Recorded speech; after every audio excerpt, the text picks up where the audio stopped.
1 қазан қарттар мерекесі құтты болсын. Үлкенді сыйлау, оларға құрмет көрсету ата-бабадан келе жатқан салтымыз. Сіздердің өмірлік тәжірибелеріңіз бен ақыл кеңестеріңіз, тәлім тағылымдарыңыз біз үшін орны бөлек. Себебі әр қайсыларыңыздың облыстың өсіп өркендеуіне қосқан үлестеріңіз бен еңбектеріңіз ерен. Талай жасты тәрбиелеп, ізбасарларыңызды өсірдіңіздер.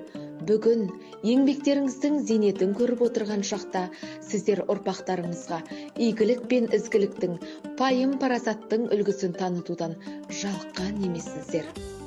Ата күні, әже күні, әлем күні, әлемде тербелінді ақылды үні, әжесіз жан туған жоқ жер бетінде, ұғып ал бөбектерім сендер мұны.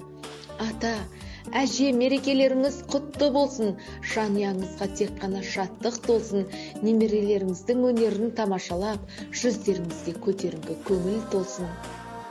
Құттықтаймыз мейраммен аталар, әр күлгенің бізге бақыт саналар, еңбегіңді ешетпейтін өмірде, елің жұртың ұл мен қызың бағалар. Ана мейір күн көзмен пара-пар, тұла бойға қуат болып таралар, өміріме шуақ шашып әр қашан, көп жасаңдар аталар мен аналар.